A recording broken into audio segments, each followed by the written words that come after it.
దేవుని మాటలు మనము జ్ఞాపకం చేసుకుందాం.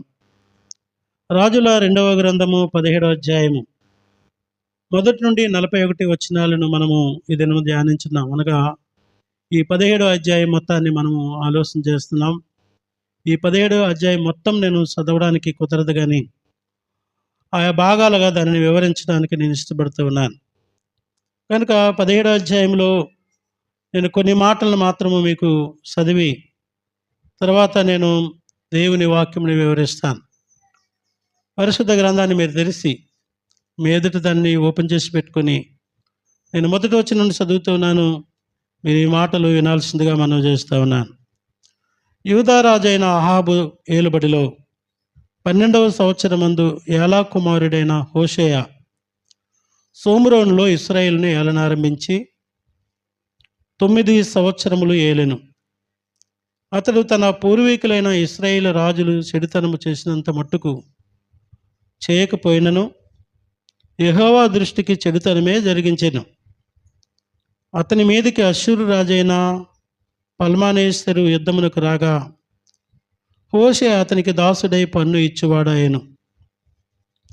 అతడు ఐగుప్తు రాజైన షో నొద్దకు దూతలను పంపి పూర్వము తాను ఏటేటా ఇచ్చుచూ వచ్చినట్లు అష్షూరు రాజుకు పన్ను ఇయ్యకపోగా హోషేయ చేసిన కుట్ర అష్షూరు రాజు తెలుసుకొని అతనికి సంకెళ్ళు వేయించి బందీగృహంలో ఉంచెను.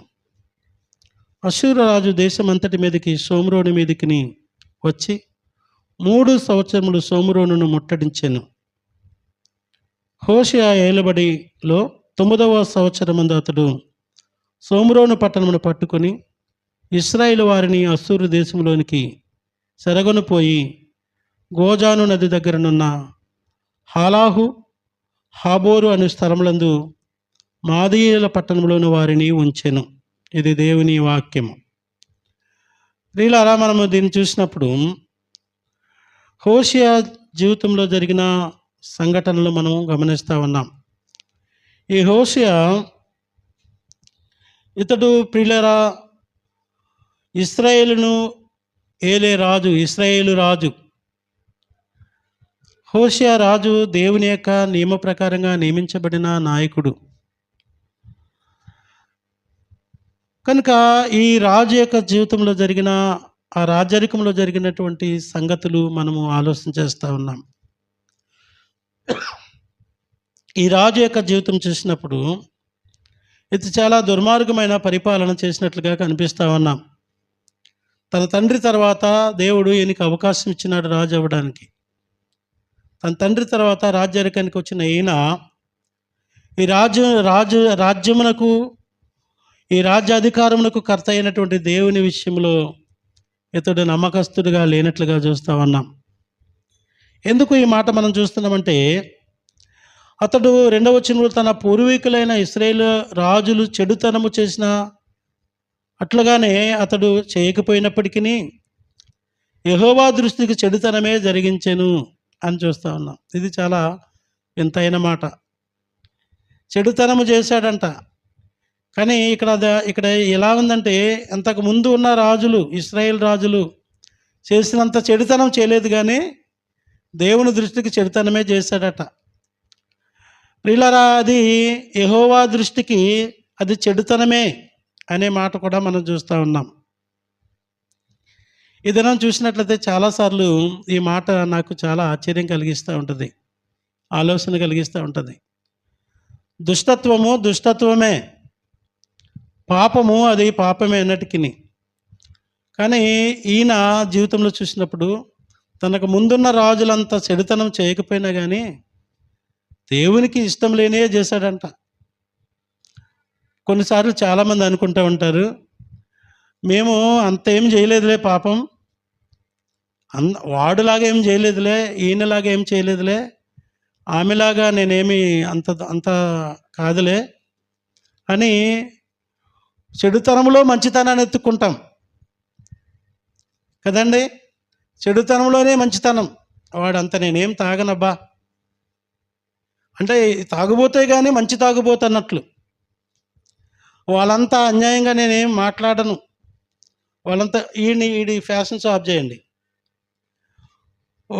వాడిలాగా నేను ప్రవర్తించను, లేదంటే వాళ్ళంతా కాదు నేనేమి అని ఏం చేస్తామంటే పాపాన్ని, లేదంటే మన అపరాధాన్ని, మన తప్పులను మనం ఏం చేస్తూ ఉంటామంటే తక్కువ చేసుకొని నీతిమంతులుగా ఉన్నట్లుగా కనబడడానికి ప్రయత్నం చేస్తాం. ఈ హోషేయ జీవితంలో కూడా అదే జరిగింది.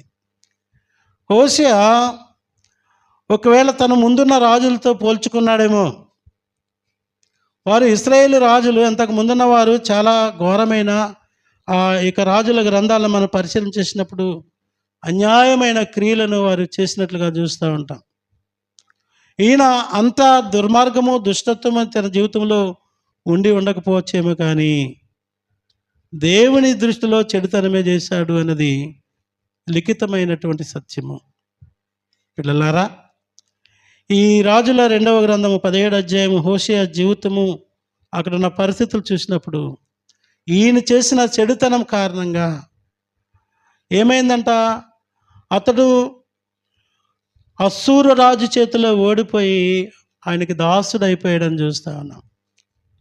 పాపం జరిగిన ప్రతిసారి దేవుడు శిక్షించుట మానడు అనే సంగతి ఇక్కడ మనం గమనిస్తూ ఉన్నాం. పాపం చేసిన, అన్యాయం చేసిన, అక్రమం చేసిన వారిని దేవుడు ఎన్నడూ విడిచిపెట్టలేడు. మన అపరాధములను మనం ఒప్పుకుంటే ఆయన ఒకేలా క్షమించగలడేమో, కానీ మానక చేస్తున్నప్పుడు శిక్షించక మానడు. సంఖ్యలతో బంధించబడినట్లుగా చూస్తూ ఉన్నాం. ఏం చేశారంట, ఆయన 4వ వచనంలో చూసినప్పుడు ఇతన్ని అశ్షూరు రాజు బందీగృహంలో ఉంచాడు. సంఖ్యలు వేయించి బందీగృహంలో వేయించాడు. ఒక రాజు. ఇది చాలా చిన్న విషయంగా మీరు భావిస్తున్నారా ప్రియులరా? ఒక రాజు దేవుని ప్రజలకు రాజుగా ఉండడానికి దేవుని చేత నియమించబడినటువంటి అధికారము కలిగిన రాజు. మనం రీసెంట్గా ఈ మధ్యలో చూసినాం, ఒక ముఖ్యమంత్రి గారిని తీసుకెళ్ళి జైలు వేశారు. వేసినప్పుడు అందరూ ముఖ్యమంత్రిని వేస్తున్నారు, ఇది అది మాట్లాడుతూ ఉన్నారు. అంటే అది చిన్న విషయం కాదని అర్థం. కనుక తప్పు చేసినప్పుడు చట్టము దాని పని అదే చేసుకుంటుందనే సంగతి గమనించాలి. దాంట్లో లోపలికి ఇంకా పూర్వపరాలకు మనం పోవద్దు. కానీ ఒక ముఖ్యమంత్రి గారినో, లేదంటే దానికి సంబంధమైన ఒక గొప్ప అధికారినో అరెస్ట్ చేసి జైల్లో పెట్టారంటే అది చాలా పెద్ద విషయం ప్రియులారా. అది చాలా అవమానంతో కూడిన విషయం, అది బాధాకరమైన విషయం. ఒకవేళ మనలో ఎవరినైనా ఏదైనా తప్పు చేశారనే కారణంగా ఇప్పుడు వచ్చి పోలీసులు తీసుకుపోయారనుకోండి, ఊరంతా ఎంతగా మాట్లాడుకుంటారో మీకు తెలియదా? అవును, వాడు అట్లాంటి వాడే అని ఇక్కడ కూర్చొని జడ్జి చేసేవాళ్ళు కూడా ఉంటారు, న్యాయం తీర్చేవాళ్ళు. వాడికి అలా జరగాల్సిందే అని తీర్మానం చేసేవాళ్ళు ఉంటారు. అయ్యో అని బాధపడేవారు ఉంటారు, అవమానం అని ఫీల్ అయ్యేవారు ఉంటారు. ప్రియులారా, ఒక దేశానికి దేవుని చేత నియమించబడిన రాజు చెరసాలలో బంధించబడ్డాడు. ఇదంతా భయంకరమైన మాట.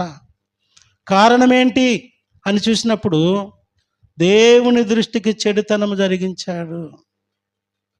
ఇది ఒక పెద్ద హెచ్చరిక ప్రియులారా. ఇతడు దేవుని దృష్టికి చెడుతనం జరిగించిన కారణాన, అయ్యో ఇతడు నా ప్రజలను ఏలే రాజు కదని దేవుడు ఆయన్ని విడిచిపెట్టలేదు. పాపమునకు శిక్ష దేవుడు విధించక మానడు. ఈ దినం ఆయన ఆరాధించడానికి వచ్చిన మనమందరం జ్ఞాపకం చేసుకోవాల్సిన విషయం ఏంటంటే, ఈయనను బట్టి మనం చూసినప్పుడు ఈయనొక్కడికి పనిష్మెంట్ రాలేదండి. ఈయనను బట్టి ఇశ్రాయేలీలందరికీ కూడా ప్రియులారా ఏమైపోయిందంట, అందరూ కూడా వారు చెరపట్టబడ్డారనే సంగతిని చూస్తూ ఉన్నాం. ఇశ్రాయేలు 6వ వచనంలో మనం చూసిన హోషేయ ఏలుబడిలో 9వ సంవత్సరం అతడు సోమ్రోను పట్టణమును పట్టుకొని ఇశ్రాయేలు వారిని అశ్షూరు దేశంలోనికి చెరగొనిపోయి గోజా నది దగ్గరనున్న హోబోరు అనే స్థలమందు మాదీయ పట్టణంలోని వారిని బందీలుగా ఉంచుకున్నాడు, లేదంటే బానిసలుగా ఉంచుకున్నాడు. దేవుని పిల్లలారా వినండి, ఒక రాజు చేసిన దుష్కార్యమును బట్టి, ఒక రాజు చేసినటువంటి అవిధేయ స్థితిని బట్టి, చెడుతనాన్ని బట్టి, దేవునికి వ్యతిరేకంగా జీవించిన జీవితాన్ని బట్టి రాజు శిక్షించబడ్డాడు, రాజ్యము కూడా శిక్షించబడ్డది. దేవుడు ఎవరిని విడిచిపెట్టాడు.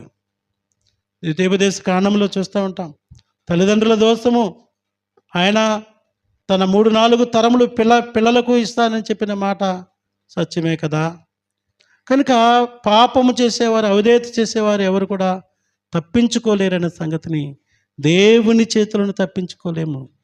ఎవడు నిర్దోషిగా దేవుని చేతులను బయటకు వెళ్ళడం అసాధ్యము అనే సంగతిని జ్ఞాపకం చేసుకుందాం. ఇది రాజు యొక్క స్థితి. అయితే ప్రజల యొక్క పరిస్థితి ఎలా ఉందో మనం చూద్దాం ప్రియులారా. ఈ రాజుల 2వ గ్రంథము 17వ అధ్యాయము 7వ వచనం నుంచి చూసినప్పుడు ఇక ప్రజల యొక్క పరిస్థితి చాలా ఘోరంగా ఉన్నది. ఇక్కడ నేను కొన్ని విషయాలను జ్ఞాపకం చేసుకుంటున్నాను. 6 విషయాలు మనకి ఇక్కడ కనిపిస్తూ ఉన్నాయి.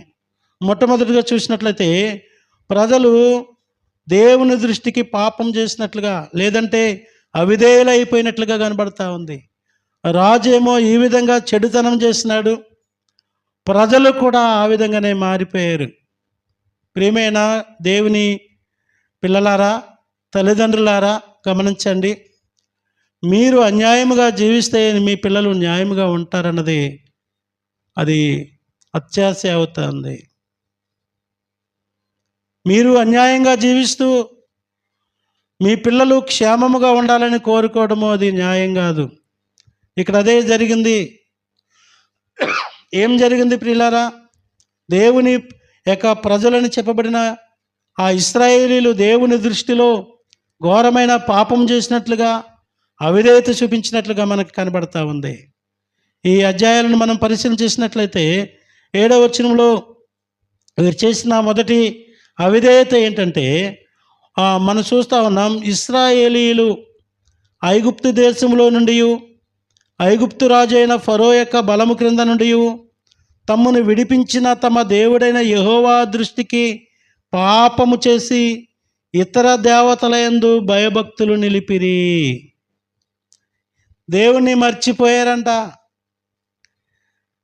రాజైన హోషేయ పాపం చేశాడు, వీరు కూడా పాపం చేశారు, ప్రజలు కూడా. వినండి, ఇక్కడ ఏం చేశారంటే వీళ్ళందరూ వారు ఫరో బలము యొక్క ఇశ్రాయేల్ ఐగుప్తులో నుండి, ఐగుప్తు రాజు అయిన ఫరో యొక్క బలము కింద నుండి తమను విడిపించిన దేవుని దృష్టికి, ఫరో చేతిలో నుండి, ఐగుప్తు నుండి విడిపించి పాపపు బానిసత్వం నుండి, లేదంటే బానిసత్వం నుండి విడిపించినటువంటి దేవుణ్ణి మర్చిపోయారు.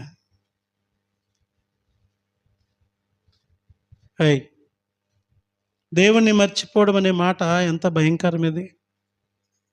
ప్రియులారా, ఒకవేళ నేను మిమ్మల్ని ఈ ప్రశ్న అడిగితే మీరేం ఎప్పుడైనా దేవుణ్ణి మర్చిపోయారా అని నేను మిమ్మల్ని అడిగితే చెప్తారా? ఏమన్నా సమాధానం ఉందా మీ దగ్గర? అయ్యా మేము ఎట్లా మర్చిపోతామయ్యా దేవుణ్ణి అంటారు కదా. నిజమే కదా. అనేక మార్లు దేవుణ్ణి విడిచిపెట్టిన అనుభవాలు. ఐగుప్తులో నుండి, అది భయంకరమైనటువంటి బానిసత్వము. ఇశ్రాయేలీల యొక్క వేదనకరమైన స్థలం అది. ఇనుప కొలిమే అనుభవం అనేది అక్కడ జ్ఞాపకం చేయబడతా ఉంది. అట్లాంటి భయంకరమైన స్థితి నుండి విడిపించిన దేవుణ్ణి ఎలా మర్చిపోతారు? ఇశ్రాయేలీలు మర్చిపోయారు ప్రియులారా. అనేక మార్లు దేవుణ్ణి మర్చిపోతూ ఉన్నాం. ఆయన కట్టడలు మర్చిపోతూ ఉంటారు చాలామంది. సంతోషం వచ్చిందనుకోండి, సంతోష దినాల్లో దేవుని మర్చిపోయే వాళ్ళు అనేకులు నాకు తెలుసు. దుఃఖ దినాల్లో ప్రభువుని మర్చిపోయిన వాళ్ళు కూడా నాకు చాలామంది తెలుసు. ఏమి దుఃఖం వచ్చినప్పుడు దేవుడు మాకు సహాయం చేయలేదన్నట్లుగా దేవుని విడిసి పరిగెట్టేవారు నాకు తెలుసు. సంతోషం వచ్చినప్పుడు అసలు దేవుడే వారికి కనపడిన వారు నాకు చాలామంది తెలుసు. ప్రియులారా, ఆరాధనను విడిచిపెట్టి వారి సంతోష దినాల్లో పరిగెట్టేవారు మనకు తెలియదా?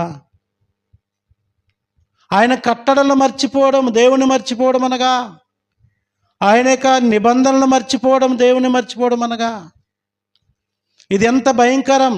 నీకు ఎన్నిసార్లు చెప్పాలి? ఎంత భయంకరం అది. అది ఎంత భయంకరం. ప్రియులారా గమనించండి. ప్రభు యొక్క ఆలోచన మనం చూసినప్పుడు తల్లి అయినా తన బిడ్డను మర్చిపోవచ్చేమో, తండ్రి అయినా మర్చిపోవచ్చేమో, నేను నిన్ను విడువను ఎడబాయనని ఆయన చెప్తూ ఉంటే అనేక లెక్కలేనన్ని మార్లు నా ప్రజలు నన్ను విడిసిపోయారనే మాటని దేవుడు మాట్లాడడానికి అవకాశాలు ఉన్నాయి. ప్రియులారా, ఎన్నిసార్లు దేవుని వాక్యానికి అవిధేయంగా జీవించుంటారు. రాజైన హోషేయ చేసిన చెడుతనాన్ని బట్టి అతడు పనిష్మెంట్కి లోనయ్యాడు, సంఖ్యలచే బంధించబడ్డాడు. ప్రజలు కూడా చెరసాలకు వెళ్ళిపోయారు, లేదంటే వారు బానిసలుగా అమ్మబడ్డారు. అమ్మబడిన ఈ ప్రజలు బానిసత్వంలో ఉండి సహితం దేవుణ్ణి జ్ఞాపకం చేసుకోవడం మాని మీరు ఏం చేశారు? దేవుని మర్చిపోయారట, దేవుని మర్చిపోయారు. రెండవదిగా మనం చూసినట్లయితే ఈ మాటను మనం ఆలోచించేద్దాం. వారు తమ ఎదుట నిలవకుండా యెహోవా వెళ్ళగొట్టిన జనముల కట్టడలను 8వ వచనం చూస్తూ ఉన్నాం ప్రియులారా.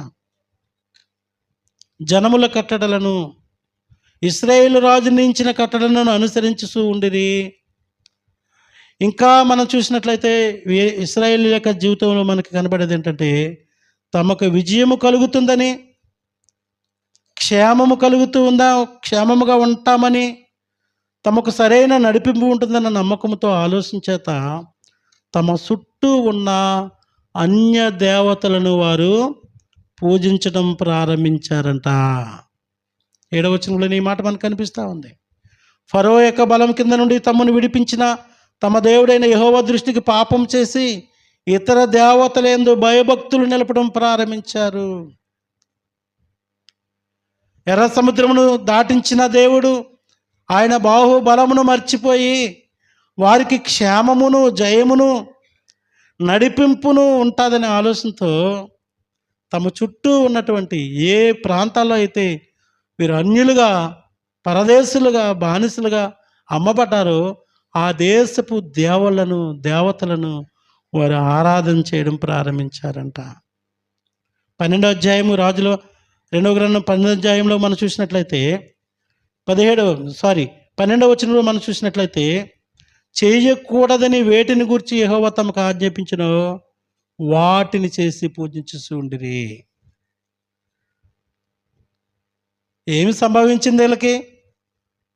వీరికి ఆధారమైన దేవుణ్ణి విడిచిపెట్టి, దేవుడు చెప్పిన మాటను విడిచిపెట్టి, వినండి, చాలాసార్లు మనము లోకస్తుల యొక్క మెప్పును పొందడానికి, లోక సంబంధమైన బలాన్ని పొందడానికి దేవుణ్ణి విడిచిపెట్టే బ్రతుకులు.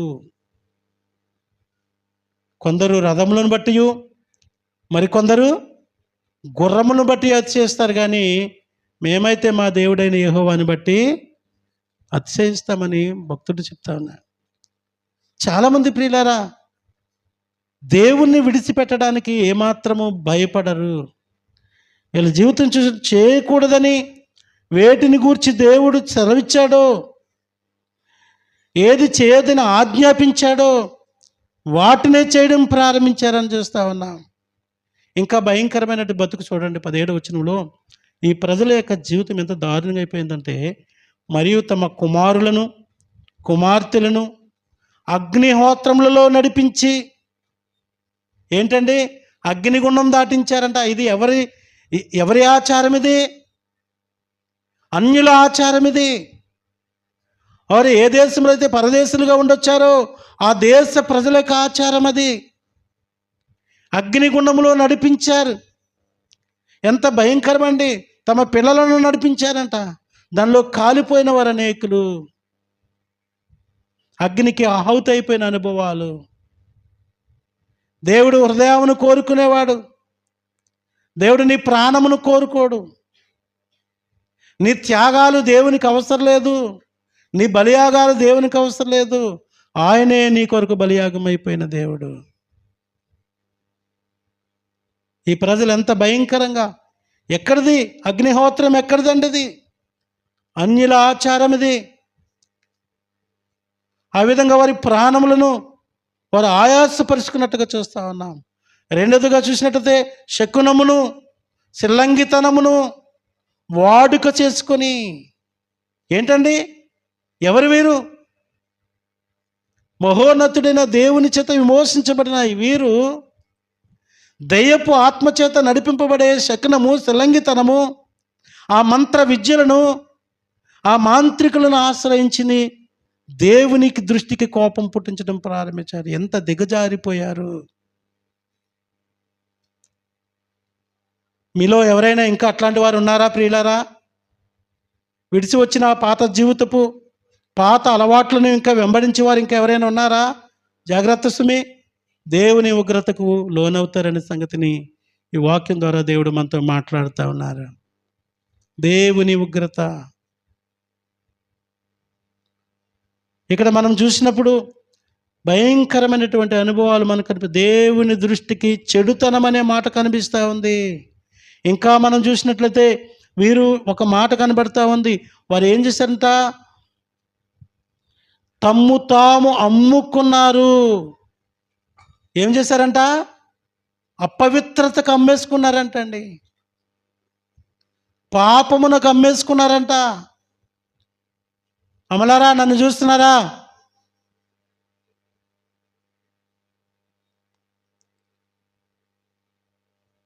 ఒకప్పుడు మనం పాపమునకు అమ్మబడిన మనల్ని యేసు క్రీస్తు ప్రభువారు శిలువ త్యాగము ద్వారా మనల్ని విమోచించి ఉంచితే, తన రక్తము చేత మనల్ని కొనుక్కుంటే, మరలా పాపపు దాసత్వం మనకి అమ్ముకునే బ్రతుకు మీలో ఇంకెవరికైనా ఉందేమో పరిశీలన చేసుకోవాలని దేవుడు మాట్లాడుతూ ఉన్నాడు. ఒకప్పుడు పాపమునకు అమ్మబడ్డామండి మనం కూడా. అపవాది మనల్ని కబ్జా చేసినాడు, కొనేసుకున్నాడు, వాడు తలంపులు మనలో పెట్టేశాడు. అట్లాంటి మనల్ని దేవుడు విడిపిస్తే మరలా మూలపాఠాలకు, పాపానికి మరలా బానిసలైపోవడము ఎంత భయంకరం. ఇశ్రాయేలీల జీవితంలో ఐగుప్తు నుండి విడిపించి దేవుడు తీసుకొస్తే మరలా వారిని అమ్మేసుకున్నారంట. మరలా వారిని వారు అమ్మేసుకునే అనుభవం, అన్యులను, అన్య ఆచారాలను అనుభవించడం చూడడం మనం చూస్తూ ఉన్నాం. కొలసీ పత్రిక 3వ అధ్యాయము 5వ వచనంలోకి వచ్చినట్లయితే నూతన నిబంధనలో పౌలు భక్తుడు కొలసీ సంఘంతో మాట్లాడుతూ చెప్తున్న మాటని జ్ఞాపకం చేసుకుందాం. కొలసీ పత్రిక 3వ అధ్యాయము 5వ వచనంలో, కావున భూమి మీద ఉన్న మీ అవయవములను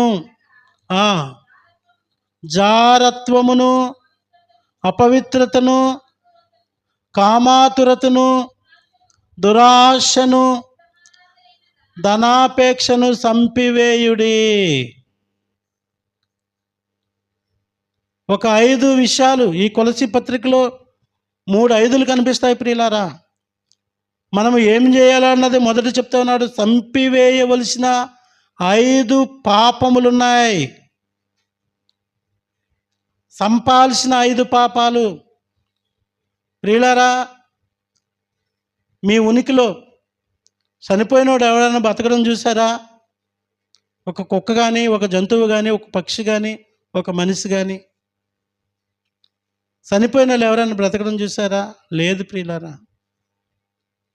తన మహాకృపను బట్టి దేవుడు లాజరును మరి కొందరిని అవసరాన్ని బట్టి ఎప్పుడైనా బ్రతికించారు, మరలా వారు చనిపోయారు. పునరుత్థానంలో మనందరం సజీవులుగా ఉంటాం. ఇక్కడ చెప్పేది ఏంటంటే, ఒక్కసారి చనిపోతే ఇంకా మరలా బ్రతకూడదు. ఏవేవి? భూమి మీద మీ అవయవములు అన్నాడు వాటికి. పాపము పాపము పాపము పాపము ప్రియులారా. 5 విషయాలను చూపిస్తూ వీటిని మీరు చంపివేయాలి అని చెప్తా ఉంది వాక్యము. అయితే ఇశ్రాయేలీల జీవితం చూసినప్పుడు ఇశ్రాయేలీలు వాటిని చంపివేయలేదు. ఐగుప్తు నుండి విడిపించిన దేవుణ్ణి వారు పక్కన పెట్టేశారు. కానీ వారు చెడుతనము చేసే విషయంలో, చిల్లంగి చేతబడే విషయాల్లో, మాంత్రిక విద్యలు నమ్ముట్లో వారు ఇంకా అక్కడే ఆగిపోయారు ప్రియులారా. ఈరోజు చాలామంది యేసుప్రభుని నమ్ముకుంటారు కానీ ఆ పాత మూలాలను మర్చిపోలేరు. ఏదైనా వారి జీవితంలో సమాధానము తొందరగా రాకపోతే మరలా అక్కడికే పరిగెట్టడం ప్రారంభిస్తారు. వీరందరూ దేవునికి కోపము పుట్టించారనే మాట చూస్తూ ఉన్నాం. 3వదిగా మనం చూసినట్లయితే వీరి జీవితంలో జరిగిన మరో సంగతి, వారి యొక్క ఆచారాలను, జీవన విధానాలను వీరు నేర్చుకున్నారంట. తమ ఎదుట నిలవకుండా యెహోవా వెళ్ళగొట్టిన జనుల కట్టడలను 8వ వచనంలో ఇశ్రాయేలు రాజులు నిర్మించిన కట్టడలను అనుసరించుతూ ఉండిరి. ఆ పద్ధతులను వారు పాటించడం ప్రారంభించారండి ప్రియులారా. ఇక్కడ 11వ వచనంలో మనం చూసినట్లయితే తమ ఎదుట నిలవకుండా యెహోవా వెళ్ళగొట్టిన జనుల వాడుక. ఎవరి వాడుక? ఒక్కొక్క ప్రాంతంలో కొన్ని వాడుకలు ఉంటాయండి, కొన్ని పద్ధతులు ఉంటాయండి. జనుల మర్యాద, జనుల కట్టడ, రాజుల కట్టడ. చూడండి, కొన్ని ప్రాంతాల్లో కొందరికి కొన్ని కట్టడలు ఉంటాయి, కొన్ని నియమాలు ఉంటాయండి. ఆ నియమాలను వీరు పాటించడం ప్రారంభించారంట. మీకు అందరికి అర్థమవడానికి చెప్తాను చూడండి. మీరు నన్ను చూస్తున్నారు కదా, మీకు అందరికి అర్థమవడానికి చెప్తాను. మీకు అందరికి స్పష్టంగా అర్థమవడానికి డైరెక్ట్గానే మాట్లాడుతాను. మీరు అంతకుముందు ఆయా ప్రాంతాల నుండి ఈ ఊరికి కోడళ్ళగా వచ్చిన వాళ్ళు ఉన్నారు ఇక్కడ.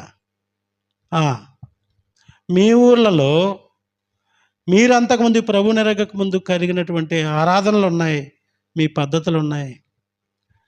ఇప్పుడు మీరు క్రీస్తు చేత విమోచించబడ్డారు, ఆయన రక్తం చేత కడగబడ్డారు, పరిశుద్ధ జనాంగంగా ఉండడానికి, దేవుని సొత్తైన ప్రజలుగా ఉండడానికి పిలువబడ్డారు. ఇప్పుడు అనుకుందాం చంద్రకళ, అనుకుందాం, ఏమనుకోవద్దు బిడ్డ.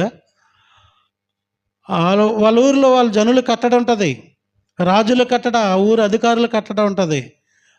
గరుడు స్తంభం లేపుతున్నారు అని ఊరు ఆడపిల్లలందరూ ఏడేడన్నా రావాలా అని కొబ్బరొస్తుంది ఫోన్. ఇప్పుడు చంద్రకళ ఏం చేయాలంటే గబగబా బట్టలు సర్దుకోవాలా. ఎందుకు? ఆ ఊరిలో ఉన్న వాడుక, ఆ కట్టడ, అది ఆ జనుల కట్టడ, జనుల వాడుక. మీకు స్పష్టంగా తేటగా అర్థం కావడం కొరకే మాత్రం చెప్తా ఉన్నాను. మీలో ఇట్లాంటి వారు చాలామంది ఉన్నారు, నాకు తెలుసు. ప్రియులారా, ఇప్పుడు నువ్వేం చేయాలా? నువ్వెవరివి? ఆ జనుల వాడుక, జనుల కట్టడ, రాజుల కట్టడ మనం చూద్దాం. జనుల కట్టడ, రాజుల కట్టడ చూస్తా ఉన్నాం. జనుల వాడుక, జనుల మర్యాద 15వ వచనంలో మనకు కనిపిస్తూ ఉంది. ఆ జనుల మర్యాద, వారి యొక్క వాడుక. నువ్వేమయ్యావు?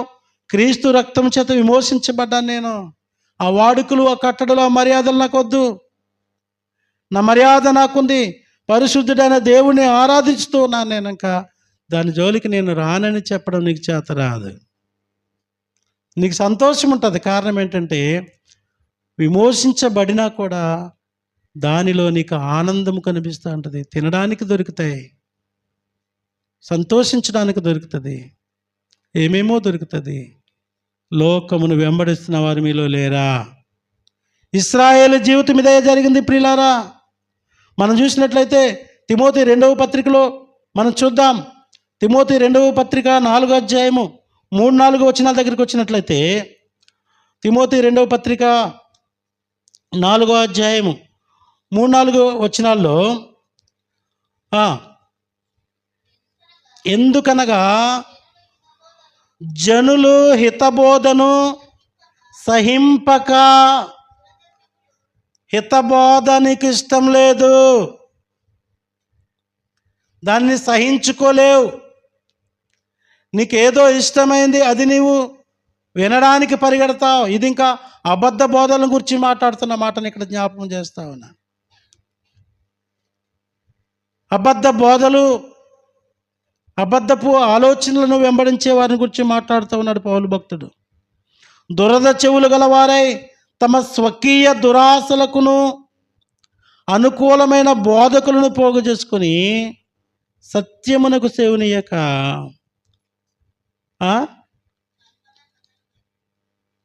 తిరిగే కాలం వచ్చింది. అబద్ధ బోధలకు పరిగెడతా ఉన్నారు ఒక పక్కనైతే, జనుల పద్ధతికి పరిగెట్టేవారు మరొక పక్కన తయారయ్యి దేవునికి కోపము పుట్టిస్తూ ఉన్నారు. అబద్ధ బోధల గురించి మరొకసారి ఆలోచించేద్దాం. కానీ జనుల కట్టడల గురించి ఆలోచన చేస్తూ ఉన్నాం. జనుల కట్టడ దేవునికి ఇష్టం లేదు. దేవుని పద్ధతిని దైవ సంబంధికులు అనుసరించి నడవలసిన అవసరం ఉంది. ఇంకా ప్రజల యొక్క జీవితం చూసినట్లయితే ఇంకొక అనుభవం, ప్రవక్తలను దేవుని ఆజ్ఞలను తిరస్కరించారని చూస్తూ ఉన్నాం ప్రియులారా. 13వ వచనం నుండి 15వ వచనం చూసినట్లయితే వీళ్ళు ఏం చేశారంట? అయినను మీ దుర్మార్గములను విడిచిపెట్టి నేను మీ పితరులకు ఆజ్ఞాపించినట్టు నా సేవకులకు ప్రవక్తల ద్వారా మీకు అప్పగించినట్టు ధర్మశాస్త్రమును బట్టి నా ఆజ్ఞలను కట్టడలను అనుసరించడని ప్రవక్తల ద్వారా, దీర్ఘదర్శుల ద్వారా, లేదంటే ప్రదర్శకుల ద్వారా యెహోవా ఇశ్రాయేలు వారికి యూదా వారికి సాక్ష్యము పలికించినను వారు వినలేదు. ఎందుకు వినట్లేదు? ఎందుకు వినట్లేదు ప్రియులారా? ఎంత భయంకరమైన పరిస్థితి ఇది. దేవుని మాటను తిరస్కరించారు. దేవుని ఆజ్ఞలను వారు తిరస్కరించినట్టుగా చూస్తూ ఉన్నాం. రాజు ఆ విధంగా అయిపోయాడు వారి జీవితంలో వారు చూస్తూ ఉన్నారు. రాజు చెరసాలలో బంధించబడ్డాడు చూస్తూ ఉన్నారు. కారణం ఏంటి? దేవుని ఆజ్ఞలను మాటలను వినలేదు. చెడుతనం జరిగించిన కారణంగా ఆ రాజు ఇలా అయిపోయాడు. మేము ఈ విధంగా పరదేశులం అయిపోయి చెరలో ఉన్నాము. అయ్యో, ఇప్పటికైనా సరే మా మనస్సు మార్చుకుని దేవుని మీద ఆధారపడదామనే ఆలోచన ప్రజలకి రాలేదట. దైవ జనాంగమా, ఎంత భయంకరమైన దినాలు ఇవి. ఈరోజు నూతన నిబంధన సంఘము, క్రీస్తు రక్తము చేత విమోచించబడిన వారు సహితము ఏ విధంగా జీవించడం, ఏమి నేర్చుకుంటున్నాం? ఏం జరుగుతుంది? కొత్తగా జరిగేది ఏమీ లేదు ప్రియులారా. ఆ దినమున ఏం జరిగిందో అదే న్యాయాధిపతి అయిన దేవుడు ఈ దినాన్ని కూడా నిన్ను ఆ విధంగా శిక్షించడానికి సిద్ధంగా ఉన్నాడన్నది నీకు భయం కలిగించట్లేదా? భయపడి పాపము చేయకుడని వాక్యం సెలవిస్తూ ఉంది. ఇంకా మనం చూసినట్టయితే దేవుని నిబంధనపై తిరుగుబాటు చేశారంటే వీళ్ళ. ఎవరిపై అండి? దేవుని నిబంధనపై. ఇంకా చూసినట్లయితే తమను తాము విగ్రహారాధనకు, అవినీతికి అప్పగించుకున్నారని మనం చూస్తూ ఉంటున్నాం. తామే, ఎవరు వాళ్ళని తీసుకెళ్ళలేదు, వారే విగ్రహారాధనకు అప్పగించుకున్నారని చూస్తూ ఉన్నాం. ఒక హెచ్చరికను జ్ఞాపకం చేసుకుందాం. కొరింథీ మొదటి పత్రికలోనికి రాగలిగినట్లయితే మీ లేఖనాలను తీయండి.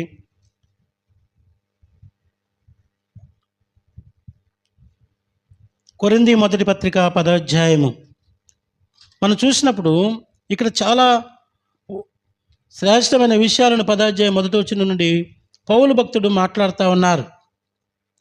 10వ అధ్యాయం 1వ వచనం నుండి చూసినట్లయితే,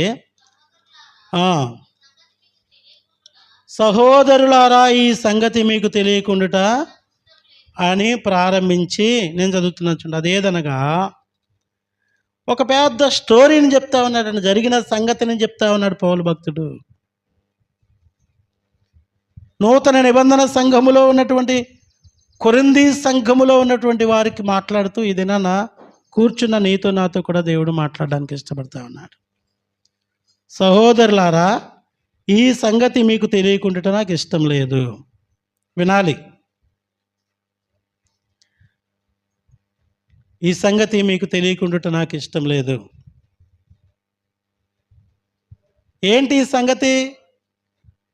ఆయన మాట్లాడుతూ ఉన్నాడు, అదేదనగా మన పితరులందరూ మేఘము కింద నుండిరి, వారందరూ సముద్రంలో నడిసిపోయిరి. చిన్న మాటలు ఇవి.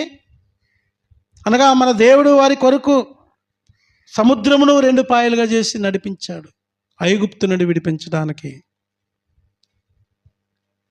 గొప్ప కార్యములు జరిగించాడు అనే సంగతిని జ్ఞాపకం చేస్తూ ఉన్నారు. అందరూ మోషేను బట్టి మేఘములోను సముద్రంలోనూ బాప్తిస్మము పొందిరని ఒక మాట చెప్తూ, అందరూ ఆత్మ సంబంధమైన ఒకే ఆహారమును భుజించారు. అందరికీ ఒకే ఆహారం, అరణ్యములో ఆహారమును. అందరూ ఆత్మ సంబంధమైన ఒక్క పానీయమునే పానం చేసిరి. ఏలైనగా తమ వెంబడించిన ఆత్మ సంబంధమైన బండలోనిది త్రాగిరి, ఆ బండ క్రీస్తు. అంటే ఇశ్రాయేలును ఐగుప్తు నుండి తీసుకొచ్చినప్పుడు దేవుడు ఏ విధంగా ప్రేమించి పోషించి సంరక్షించారో చెప్తా ఉన్నారు. దేవుడు పోషకుడు, సంరక్షకుడు. అయితే ఇంతగా దేవాది దేవుడు వారిని పోషించి సంరక్షించి నడిపించిన, ఇక్కడ ఏం జరిగిందంట? అయితే వారిలో ఎక్కువ మంది దేవునికి ఇష్టలుగా ఉండకపోయేరే. బాబు, ఎక్కువ మంది దేవునికి ఇష్టలుగా, ఎంత భయంకరం! ఏమి చేయాలి ప్రియులారా ఈ ప్రజల్ని? ఎంత క్షేమమునిచ్చి విడిపించిన దేవుణ్ణి వారు విడిచిపెట్టేశారంట. ఆయనకి ఇష్టమైన వాటికి కాకుండా వారు ఆశించినట్లుగా ఇష్టానుసారమైన ఆశించి వారిలో చాలామంది అరణ్యంలోనే సంహరించబడిరి అని చూస్తా ఉన్నాం. 11వ వచనం, ఈ సంగతులు దృష్టాంతరముగా రూపకముగా వారికి సంభవించి, దృష్టాంత రూపకం వారికి సంభవించి యుగాంతమందున్న మనకి బుద్ధి కలగడానికి దేవుడి మాటలు రాశాడని చెప్తా ఉంటాడు పౌలు భక్తుడు. మనకి బుద్ధి కలగడానికి అనగా ఏంటి? అక్కడ రాజైన హోషేయ దుష్ట పరిపాలన చేసి దేవుణ్ణి ఆయన తృణీకరించాడు. దేవుని ఎదుట చెడుతనం చేస్తే రాజు చెరలోనికి పోయాడు. ప్రజలు చెడుతనం చేస్తే ప్రజలు చెరలోనికి పోయారు. ఈరోజు నీవు కూడా ఆయన వాక్యమును తృణీకరిస్తే నీవు కూడా ఇదే అని చెప్పడానికి దేవుడు ఇష్టపడతా ఉన్నాడు. ప్రియులారా, ఒక మాటని ఇంకో మాట జ్ఞాపకం చేసుకుందాం. మత్తయి సువార్త 11వ అధ్యాయము, మనకందరికీ తెలిసిన విషయాన్ని ఒకదాన్ని ఆలోచించేద్దాం. 11వ అధ్యాయం 28వ వచనంలో మనం చూసినట్లయితే, ప్రయాసపడి భారము మోయిస్తున్న సమస్తమైన వారులారా నా యొద్దకు రండి, నేను మీకు విశ్రాంతిని అనుగ్రహిస్తాను. నేను మీకు విశ్రాంతిని ఇస్తాను. నేను సాత్వికుడను, దీన మనస్సు గలవాడును గనుక మీ మీద నా కాడి ఎత్తుకొని ఎద్ద నేర్చుకోండి, అప్పుడు మీ ప్రాణములకు విశ్రాంతి దొరుకును. ఏలయనగా నా కాడి సులువుగాను నా భారము తేలికగా ఉందని ప్రభు చెప్తున్నారు. ఇశ్రాయేలీలు క్షేమమునిచ్చే దేవుని విడిచిపెట్టి చెరలోనికి పోయి తప్పు మీద తప్పు చేసుకుంటూ దేవుని శిక్షా విధికి పోతున్నట్లుగా ఈ దినము నీవు కూడా అలా పోతూ ఉంటే కనుక ప్రభు యొక్క పిలుపు నీకు ఇంకా సిద్ధంగా ఉంది. ఆప్ చేసి దేవుని యొద్దకు రా, విశ్రాంతినిచ్చే దేవుని యొద్దకు రమ్మని ప్రభు ఈ దినాన సంఘమా నన్ను దేవుడు ఆహ్వానిస్తూ ఉన్నారు. భారమైన కాడిని ఎత్తుకొని ప్రయాసపడిపోయి కృంగిపోతున్నావేమో, ఆయన పాదాల యొద్దకు రమ్మని ఆయన ఆహ్వానిస్తూ ఉన్నాడు. మొదటి యోహాను పత్రిక 1వ అధ్యాయంలోనికి మనం వచ్చినట్లయితే 9వ వచనంలో, మొదటి యోహాను పత్రిక 1వ అధ్యాయము 9వ వచనంలోకి మనం రాగలిగినట్లయితే, ఇక్కడ మనం చేయవలసిన పనిని యోహాను భక్తుడు మాట్లాడుతూ, మన పాపములను మనము ఒప్పుకొనిన ఎడల ఆయన నమ్మదగిన వాడును నీతిమంతుడును గనుక ఆయన మన పాపములను క్షమించి సమస్తమైన దుర్నీతి నుండి మనల్ని. ఎంత శుభవార్త ఇది! దేవుని రక్తము చేత విమోచించబడిన దేవుని పిల్లలారా, ఇంకా నీ పాపంలోనే నువ్వు ఉండిపోతూ ఉన్నావా? ఇశ్రాయేలీల వలె ఇంకా అవిధేయత చూపిస్తూ ఇంకా శరలోనే మ్రగ్గిపోవడానికి నేను అప్పగించుకుంటున్నావా? ఈ జనుల కట్టడలను, జనుల ఆచారములను, రాజుల మాదిరులను పాటిస్తూ ఇంకా ఈ పాపమును జత కట్టుకుంటున్నావా? ప్రభు చెప్తున్నారు, మనము మన పాపములను ఒప్పుకుంటే కనుక ఆయన నమ్మదగిన వాడు, నీతిమంతుడు కనుక సమస్తమైన దుర్నీతి నుండి మనల్ని విడిపించి మనల్ని ఏం చేస్తాడంట?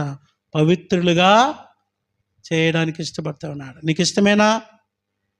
దేవుని చేత శుద్ధిని పొందడం నీకు ఇష్టమేనా?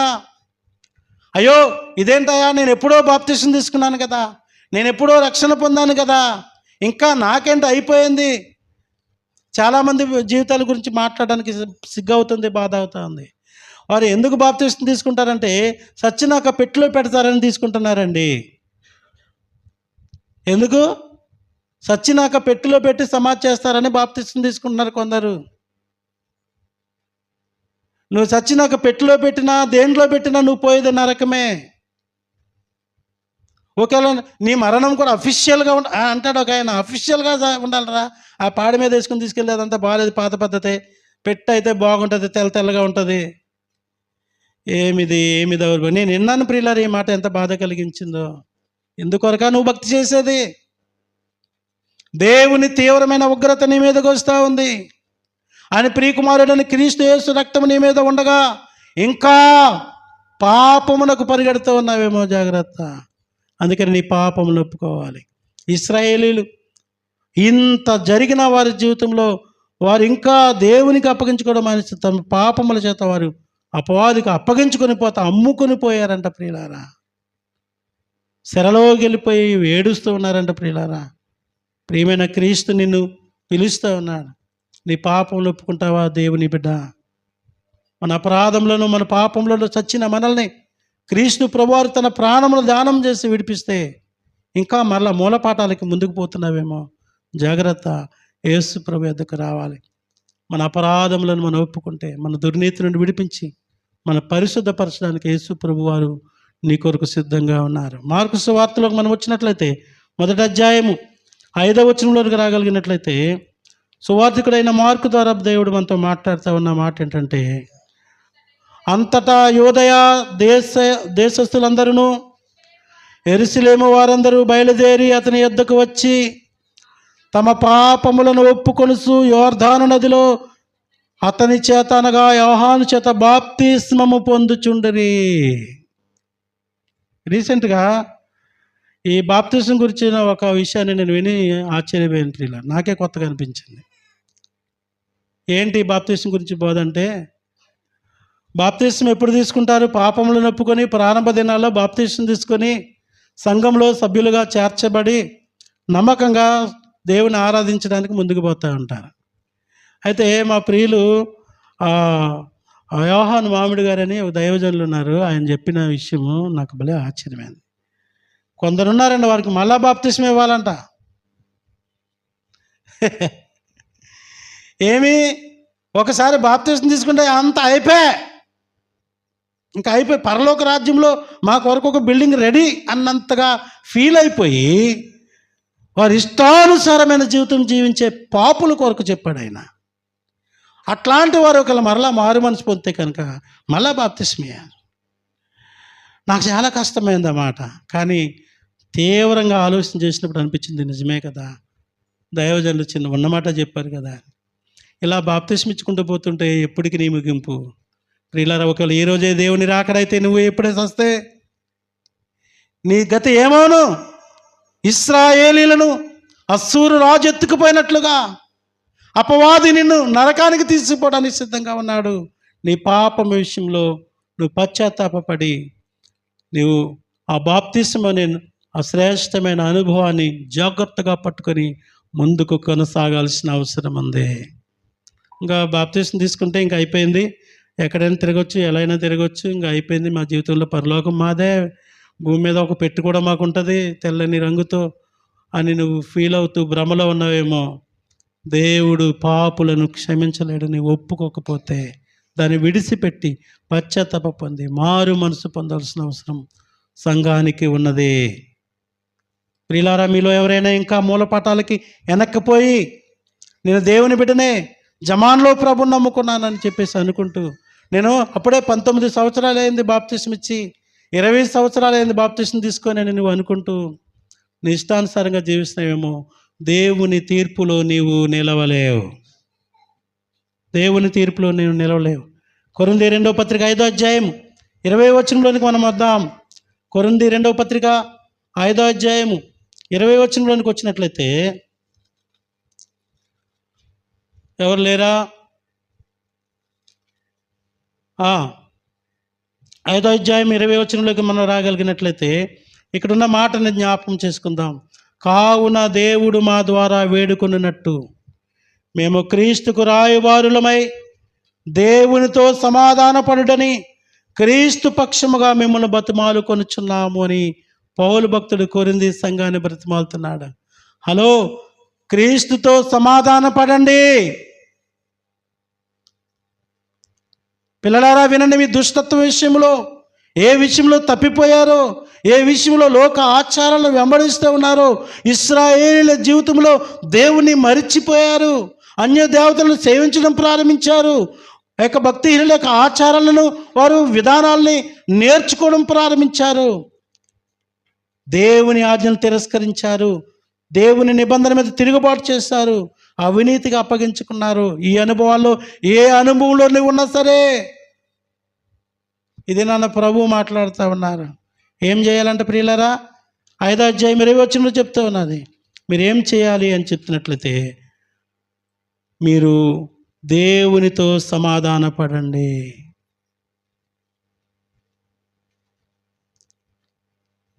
వినండి వినండి, దేవునితో సమాధాన పడకపోతే నీకు ఇంకా ఆయుస్సు ఉండగానే, ఆరోగ్యం ఉండగానే, క్షేమం ఉండగానే, నీ జీవము నీకు ఉండగానే, ఇంకా నువ్వు బ్రతికుండగానే అని అర్థం.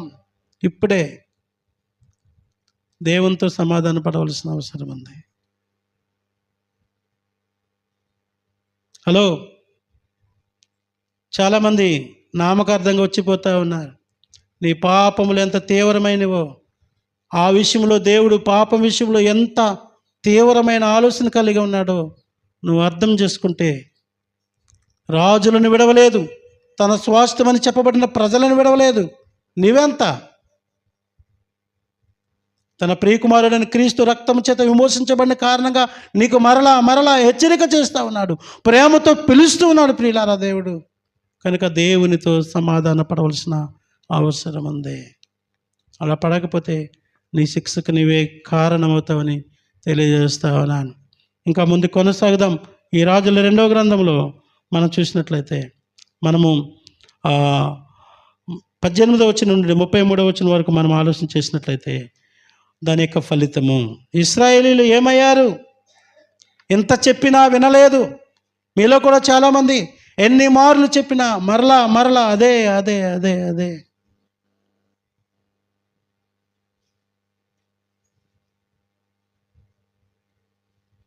జరిగిన ఒక సంఘటన మీకు చెప్పడానికి ఇష్టపడతా ఉన్నాను. ఎవరో ఒక ఆమె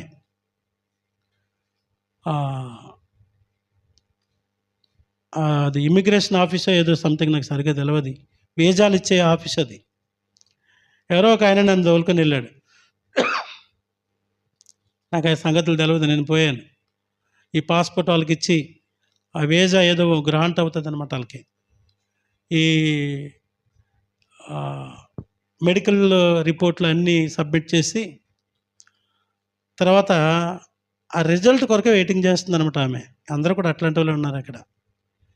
ఏమి ఎంత తొందరపడుతుందంటే, కుదురుగా లేదా తల్లి. ఒక 35 సంవత్సరాల వయసు ఉండొచ్చు మేబీ, నేను అనుకుంటున్నా. కుదురుగా లేదు, తొందర పడుతుంది అనుకుంటుంది. ఇలా కొట్టుకుంటుంది, ఇలా కొట్టుకుంటుంది.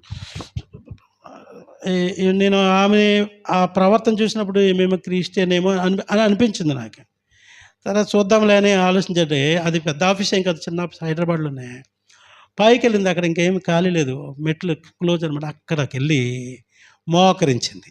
ఈమె పైకి పోయింది, ఏమైందని నేను నెమ్మదిగా గమనిస్తూ నెమ్మదికి వెళ్తే మోకరించింది. పటా కొట్టుకుంటుంది. యేసు ప్రభువా, తప్పైపోయింది క్షమించు. నేను కొట్టుకున్నాబా, చాలా గట్టిగా కొట్టుకుంటుంది ఆమె. ఏం పాపం చేసిందేమో. ఇప్పుడు ఆమెకి ఏం భయం వచ్చింది? ఈ పాపాలను బట్టి దేవుడు ఆమెకి వీజా ఇవ్వకుండా విదేశాలకు పోయి డబ్బు సంపాదించుకునే అవకాశం ఎక్కడ ఇవ్వడో, ఉద్యోగం రాదు, ఉపాధి రాదు. ఈ భయం ఏంది ఆమె ప్రాబ్లం? మెడికల్ రిపోర్ట్లో ఏం తప్పు వస్తుందో భయం. ఏం పాపాలు చేసిందో ఏందో శరీరంతో. ఏ రోగం ఉన్నదని వచ్చినా ఆ దేశానికి తీసుకోరట. సభా సప్పరించుకుంటుంది. నేను ఆడ నిలబడ్డాను, కళ్ళు తెరిచేటప్పటికి నేను కనపడ్డాను ఆమెకి. ఆమె అటు చదువు, ఏం తొందరపడక, నేను పాస్టర్ని అన్నాను. నేను దగ్గరగా కాలు పట్టుకుందని, అది అయ్యా నా కొరకు ప్రార్థన చేయి, నాకు వేరే ఆప్షన్ లేదు, దేవుడు నా పాపాలన్నీ క్షమించి నన్ను కాదు దుబాయ్ పంపించేయాలా, విస్తారంగా డబ్బు సంపాదించుకోవాలి, చాలా అప్పులు ఉన్నాయంటుంది. పరలోకమును కూర్చున్నంత చింత లేదు.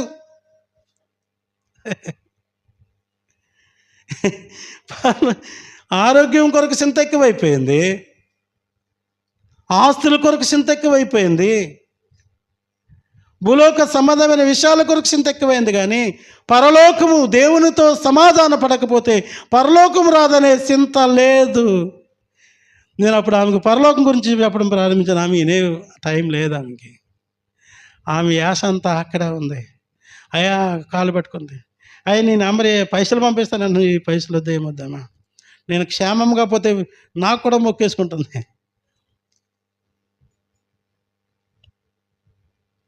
చాలాసార్లు పాస్టర్లు కూడా దేవుళ్ళు అయిపోతూ ఉంటారు మనుషులకి.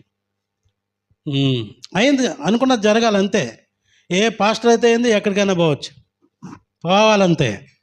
పోయి నీకు అనుకున్నది భూలోక సంబంధమైన ఆరోగ్యము, ఐశ్వర్యము అన్నీ వస్తాయి. పరలోకం గురించి చింత లేదు. హెచ్చరిక ఇస్తా ఉన్నాడు దేవుడు. ఇంత హెచ్చరిక ఇచ్చినా వారు మారలేదంట ప్రియులారా. కనుక దేవుని శిక్ష వరకు వచ్చేసింది. 18వ వచనం నుండి 33వ వచనం వరకు చూసినట్లయితే 17వ వచనంలో మొట్టమొదటి మాట మనకు కనిపిస్తూ ఉంది. దేవుడు వారి మీద కోపపడినని చూస్తూ ఉంటాం. 18వ వచనం, కాబట్టి యెహోవా ఇశ్రాయేలు వారందరి మీద బహుగా కోపించి తమ సముఖము నుండి వారిని వెళ్ళగొట్టింది గనుక యోధా గోత్రము గాక మరి ఏ గోత్రము శేషించి ఉండలేదు. 23వ వచనంలో కూడా ఇదే మాట కనిపిస్తూ ఉంటుంది. ఏమన్నదంటే, తన సేవకులైన ప్రవక్తల ద్వారా దేవుడు చదివించిన మాటలను వారు వినలేదు కనుక సముఖము నుండి వెళ్ళగొట్టే. దేవుడు తన సముఖము నుండి ఇశ్రాయేలుని వెళ్ళగొట్టాడు. దేవుని ఆరాధించుకునే స్థలమున్న ప్రదేశం అది. యెరూషలేములో దేవుని ఆరాధించుకోవడానికి అనుకున్న ఒక మంచి అవకాశం ఉండే, ఆరాధించే అవకాశం లేని స్థలాలకి, బానిసత్వానికి వెళ్ళగొట్టాడు దేవుడు. సంగమా, ఈ మాటలు వింటున్నప్పుడు నీకు భయం పుట్టట్లేదా? 3వ చూసినట్లయితే 20వ వచనంలో వారి సంతతి వారందరినీ విసర్జించెను. వారి సంతతి వారందరినీ, వారి పిల్లలను విసర్జించాడు. దేవుని సంగమా, దేవుని బిడ్డలారా, నీ పిల్లలను దేవుడు విసర్జిస్తే ఎంత భయంకరం.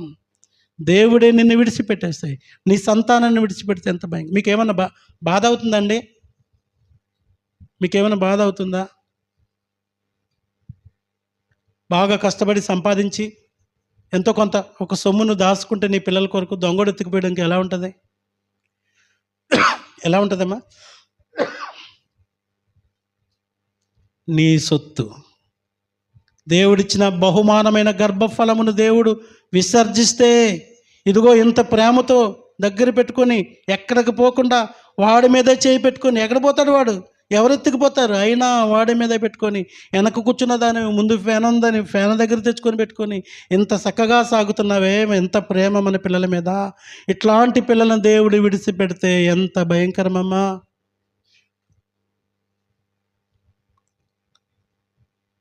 నాలుగవదిగా చూసినట్లయితే వారిని శ్రమ పెట్టెను.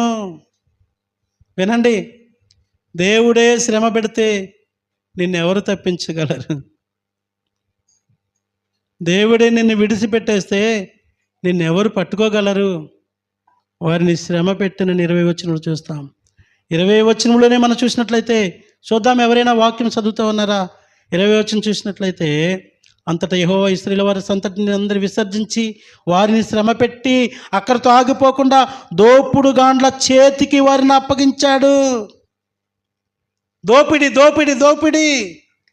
ఈరోజు కూడా చాలామంది దోపిడిగాల చేతిలో ఉన్నారు ప్రియులారా. మీకు అర్థమవుతుందా? నువ్వు సంపాదించిందంతా మిత్తిదే. దోపిడి దోపిడి. ఎంత? 3 రూపాయలు, 4 రూపాయలు, 5 రూపాయలు, 6 రూపాయలు, 10 రూపాయలు మిత్తి దోసుకోవట్లేదా? నీకు ఇంకా అర్థం కావట్లేదా? నువ్వు సంపాదించిందంత దోపిడిగాడు ఎత్తుకుపోయినట్లుగా దేవుడే వదిలేస్తున్నాడు. అర్థం చేసుకోవడానికి ప్రయత్నం చేయండి. ఎవరో ఒక ఆమె చెప్తుంది, 1,00,000 రూపాయలకి 1,50,000 కట్టిందంట మిత్తి. ఇంకా అది 1,00,000 అట్లనే ఉందంట అక్కడ. ఎంత భయంకరం, ఎంత భయంకరం. ప్రామిసరీ నోట్లు ఇంకా అక్కడే ఉండిపోయినాయి. నువ్వు సంపాదించింది పోయి కడుతూనే ఉన్నావు. అస్సలు అలాగే ఉండిపోయింది పిల్లరా, పాపము వలె ఉండిపోయింది. మిత్తిలు కట్టి కట్టి కట్టి కట్టి కట్టి కట్టి ఒక ఆమె అంటుంది, 6 నుండి 16 సీజన్ల మన్ను మోసి వెంట్రుకలన్నీ ఊడిపోయినాయ్యా, అప్పు మాత్రం గట్లనే ఉండిపోయాయి. 6 నుండి 16 సీజన్లు అంట మన్ను మోసి మోసి మోసి అప్పు మాత్రం అలాగే ఉండిపోయింది. దోపిడిగాళ్లకు దేవుడు అప్పగించేస్తున్నాడు. ఎంత భయంకరం! దేవుడేనా ఈ పని చేసేది? అవును, అవును. యేసు వైపు చూడడానికి ప్రయత్నం చేద్దాం. ఇంకా చూస్తే ఇంకో భయంకరమైన మాట ఉంది.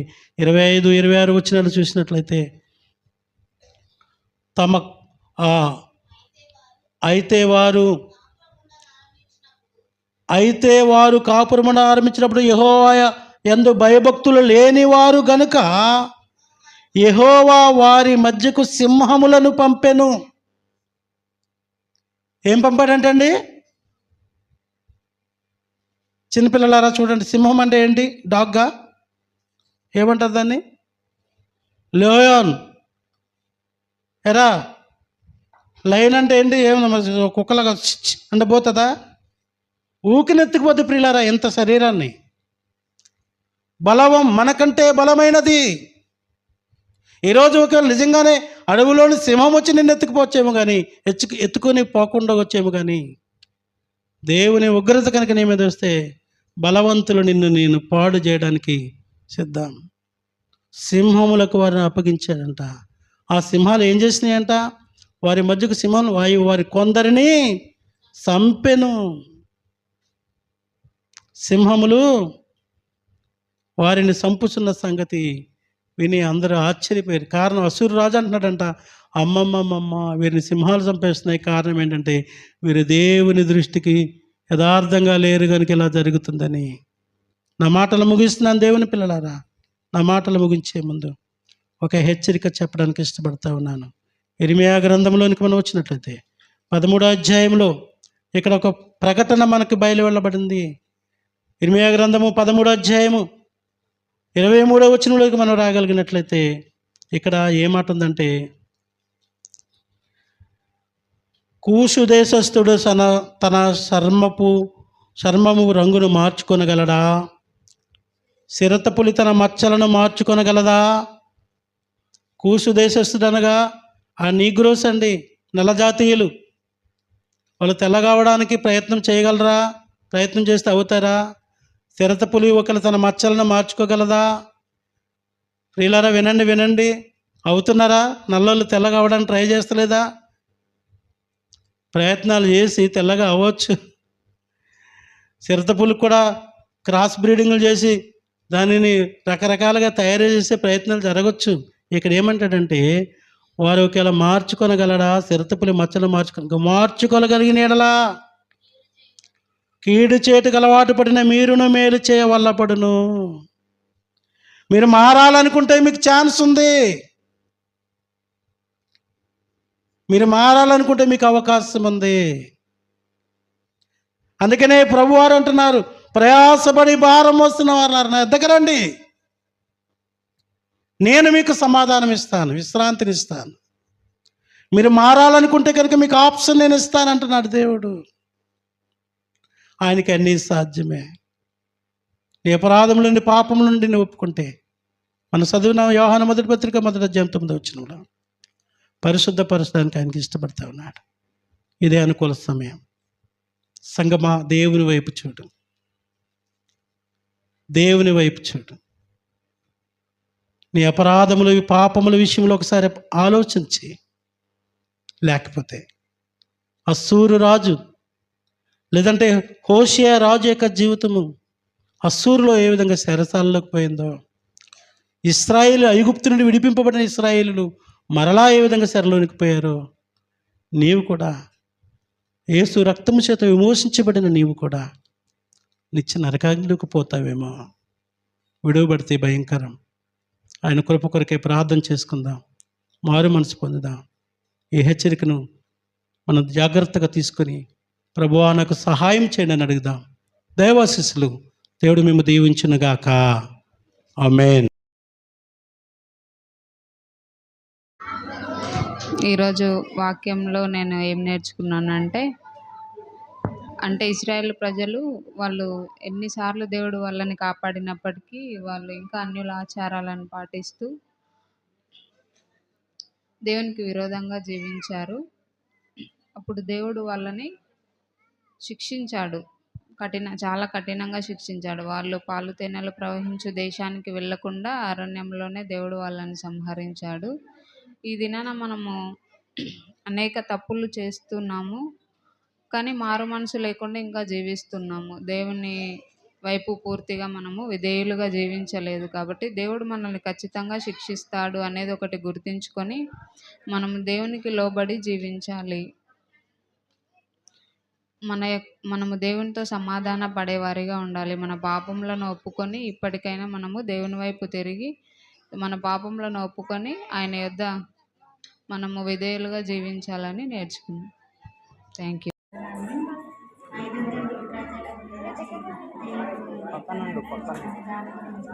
దేవుని మాట వినకుంటే ఎట్లా నాశనమైన మనం దాని గురించి. అయ్యగారు మంచి వాక్యాన్ని అందించినందుకు అయ్యగారికి వందనాలు.